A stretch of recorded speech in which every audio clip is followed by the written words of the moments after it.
మిత్రులకు నమస్కారం.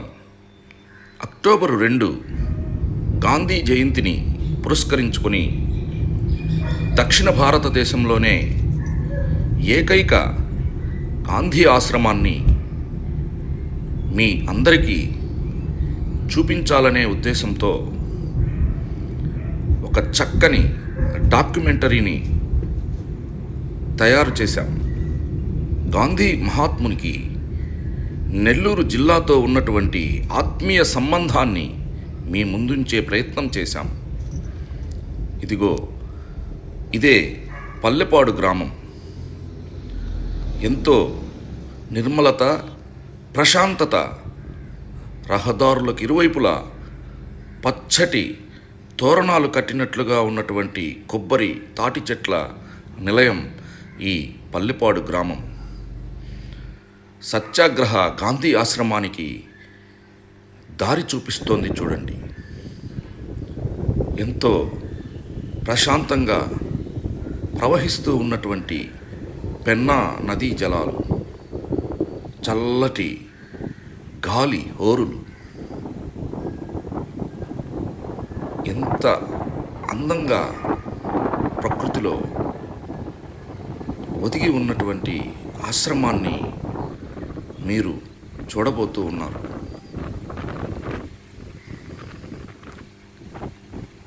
కోనసీమ అందాలను పుణికిపుచ్చుకున్నటువంటి పల్లెపాడు గ్రామం. ఈ పచ్చటి పొలాల మధ్య అందంగా ఒదిగిపోయి ఉన్నటువంటి గాంధీ ఆశ్రమం చూడాలని పరితపించేటువంటి పర్యాటకులకు అందరికీ గాంధీ ఆశ్రమం ఒక చక్కని ఉదాహరణ. రెడ్ క్రాస్ వారి ఆధ్వర్యంలో అభివృద్ధి పదంలో పయనిస్తున్నటువంటి ఆశ్రమ వివరాలు ప్రస్తుత చైర్మన్ శ్రీ చంద్రశేఖర్ రెడ్డి గారి మాటల్లో మీరే వినండి మిత్రులారా. పచ్చని పొలాలు, పరిశుభ్రమైనటువంటి వాతావరణం నడుమ సువిశాలమైన 20 ఎకరాల ప్రదేశంలో ఏర్పడినటువంటి ఈ పినాకిని గాంధీ ఆశ్రమాన్ని ఒక మంచి పర్యాటక ప్రదేశంగా తీర్చిదిద్దడానికి రెడ్ క్రాస్ తప్పకుండా పనిచేస్తుంది. విద్యార్థులు కానీ ప్రతి సమాజంలో ఉన్నటువంటి ప్రతి ఒక్కరూ కూడా ఒక్కసారైనా గాంధీ ఆశ్రమాన్ని సందర్శించాలి అనే భావన ప్రతి ఒక్కరికి కలిగేలాగా రెడ్ క్రాస్ శ్రమిస్తుంది. అలానే విద్యార్థులు అందరికీ కూడా, అంటే నెల్లూరు జిల్లాలో ఉండే అన్ని పాఠశాలల్లో కూడా గాంధీ గారి భావజాలాన్ని వారికి నేర్పించడంతో పాటు ఈ పినాకిని గాంధీ ఆశ్రమం యొక్క విశిష్టతను తెలియచేస్తూ విద్యార్థులందరినీ కూడా కనీసం ఒక్కసారైనా పినాకిని గాంధీ ఆశ్రమాన్ని సందర్శించేలాగా అన్ని పాఠశాలలకు కూడా రెడ్ క్రాస్ ఆధ్వర్యంలో వాలంటీర్స్ కానీ కమిటీలు కానీ అన్నిటినీ కూడా అన్ని స్కూల్స్కి వెళ్ళి విద్యార్థులందరినీ కూడా పినాకిని గాంధీ ఆశ్రమం దగ్గరికి వచ్చేలాగా తప్పకుండా ప్రయత్నం చేయడం జరుగుతుంది. నెల్లూరు జిల్లా రెడ్ క్రాస్ సొసైటీ ఆధ్వర్యంలో సుమారుగా 13 ప్రాజెక్ట్స్ రన్ అవుతున్నాయి. అందులో cancer hospital, blood bank, ARV clinic, morgue, generic medicines, ఇలా 13 ప్రాజెక్ట్స్ మొత్తం నెల్లూరు జిల్లా రెడ్ క్రాస్ ఆధ్వర్యంలో రన్ అవుతున్నాయి. ప్రధానంగా రెడ్ క్రాస్ ఆధ్వర్యంలో పినాకిని సత్యాగ్రహ గాంధీ ఆశ్రమం, అది చాలా పవిత్రతతో కూడుకున్న ఒక ఆశ్రమం. దీనికి ఉన్న ప్రత్యేకత, మహాత్మా గాంధీ గారు స్వయంగా ఆయన 100 సంవత్సరాల క్రితం మన పల్లెపాడు గ్రామానికి స్వయంగా వచ్చి దాన్ని ప్రారంభించడం జరిగింది. దక్షిణ భారతదేశంలోనే ఇంతటి పవిత్రత కలిగినటువంటి ఆశ్రమం మన నెల్లూరు జిల్లాలో ఉండడం మనందరికీ కూడా గర్వకారణం. మన నెల్లూరు జిల్లాకి అత్యంత సమీపంలో సుమారుగా 12 కిలోమీటర్ల దూరంలో ఈ పల్లెపాడు గ్రామంలో పెన్నా నది తీరం అంచున, అంటే పెన్నా నదికి ఒడ్డునే ఈ ఆశ్రమం 20 ఎకరాల ప్రదేశంలో ఇది ఏర్పాటు చేయబడింది. అత్యంత విశాలమైనటువంటి ప్రదేశంలో ఒక ప్రశాంతమైనటువంటి వాతావరణంలో ఈ ఆశ్రమం రన్ అవుతూ ఉంది.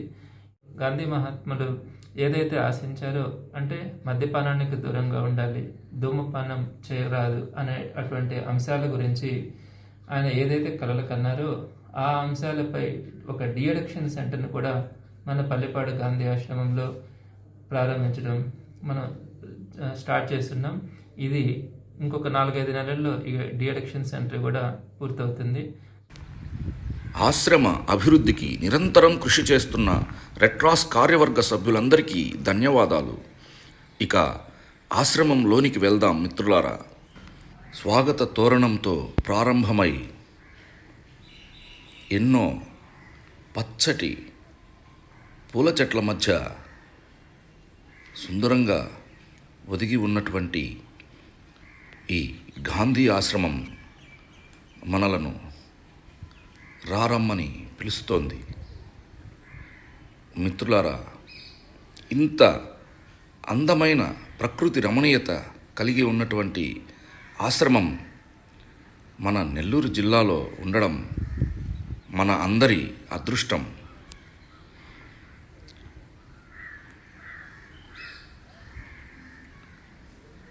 చూడండి, ఎంతో ప్రశాంతంగా నిశ్శబ్దంగా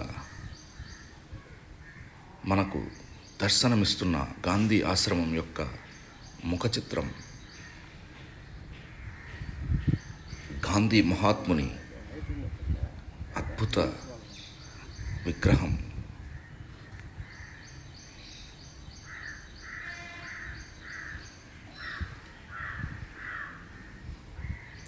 పినాకిని సత్యాగ్రహ గాంధీ ఆశ్రమం, Pallepadu.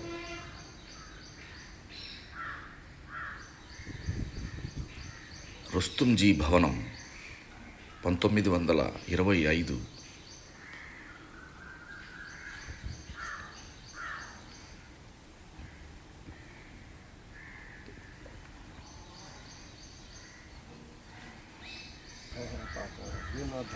Indian red cross society వారి కృషి నిర్మాణ ఫలకాలు మనకు ఇక్కడ దర్శనమిస్తూ ఉంటాయి. ఆశ్రమ గోడల నిండా ఎన్నో నీతి వాక్యాలు మనల్ని ఆకర్షిస్తూ ఉంటాయి. గాంధీ గారి పలుకులలో వచ్చినటువంటి ఈ నీతి వాక్యాలను చదువుతూ ఉంటే ఎంతో ఉత్తేజాన్ని మనకు కలిగిస్తూ ఉంటాయి.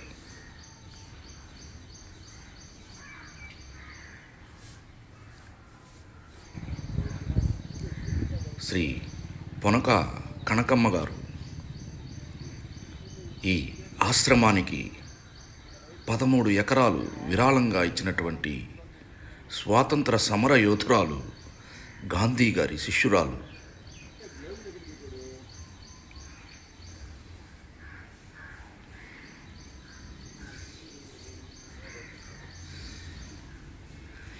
ఆశ్రమంలోనికి వెళుతూ ఉండడంతోనే దర్శనమిస్తున్న ఆనాటి సబర్మతి ఆశ్రమం నుంచి తీసుకువచ్చిన నూలు వడికే రాట్నాలు,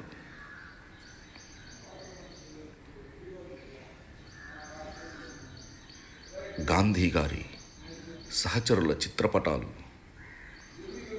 ఆశ్రమ వ్యవస్థాపకులు శ్రీ చతుర్వేదుల వెంకటకృష్ణయ్య గారు, ఆశ్రమ స్థల దాత శ్రీమతి పొనక కనకమ్మ గారు. వారి సంకల్పం ఈ ఆశ్రమ నిర్మాణానికి నాంది ప్రస్తావన గావించింది. 1921వ సంవత్సరంలో గాంధీ గారు స్వయంగా ప్రారంభించబడినటువంటి ఆశ్రమం ఇది.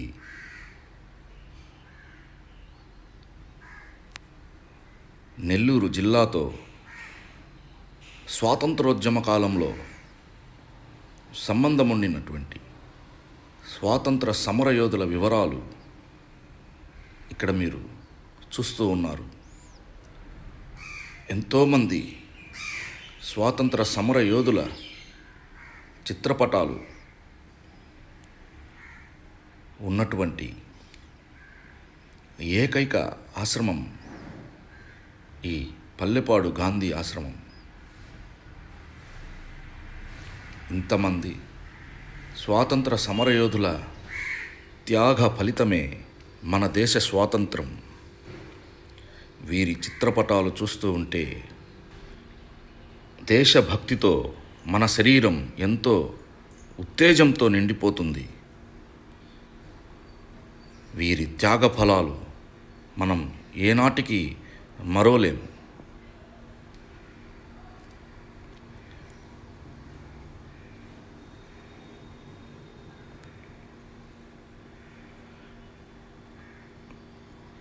రెండు 2005 సంవత్సరం నుంచి ఆశ్రమం నిర్వహించినటువంటి కార్యక్రమాల విశేషాలు, వాటి చిత్రపటాలు ఇక్కడ మనకు దర్శనమిస్తాయి.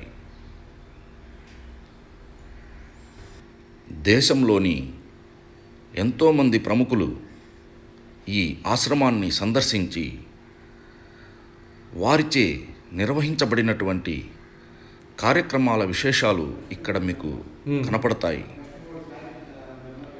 ఆశ్రమ నిర్మాణంలో పాత్ర వహించినటువంటి ఎంతోమంది ప్రముఖులు వారి చిత్రపటాలు ఆశ్రమం గోడల నిండా మనకు దర్శనమిస్తూనే ఉంటాయి. వీరందరూ ఆశ్రమ నిర్మాణంలో పాలు పంచుకున్న వాళ్ళే. చూడండి, ఆనాడు నిర్మించబడినటువంటి ఈ ఆశ్రమ నిర్మాణం ఈనాటికి చెక్కు చెదరకుండా మనకు ఎలా దర్శనమిస్తోందో. పాతకాలం నాటి భారతదేశ చరిత్రకు సంబంధించినటువంటి స్వాతంత్రోద్యమ పుస్తకాలు, గ్రంథాలు గాంధీ ఆశ్రమంలో ఈనాటికి మనకు కనపడతాయి. గాంధీ జీవిత చరిత్రలోని ప్రముఖ ఘట్టాలైనటువంటి చిత్రపటాలు ఎన్నో ఆశ్రమంలో ఉన్నాయి. గాంధీ గారి సతీమణి కస్తూర్బా గాంధీ గారు పర్యాటకుల కొరకు ఎంతో సుందరంగా నిర్మించబడినటువంటి రెడ్ క్రాస్ భవనం గాంధీ మహాత్ముని జీవిత విశేషాలను, స్వాతంత్రోద్యమ కాలం నాటి ఆనాటి చిత్రపటాలను ఈ భవనంలో పొందుపరిచారు.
స్వాతంత్రోద్యమ కాలం నుంచి ఉన్నటువంటి చిత్రపటాలు చూస్తూ ఉంటే హృదయం దేశభక్తితో నిండిపోతుంది. ఆశ్రమంలోని సభా వేదిక, అందమైన టేకు తోటలు, అతిథుల కొరకు అందంగా సుందరీకరించబడినటువంటి అతిథి గృహం, ఆశ్రమంలో గోశాల మనకు విశేషంగా కనపడుతూ ఉంటాయి.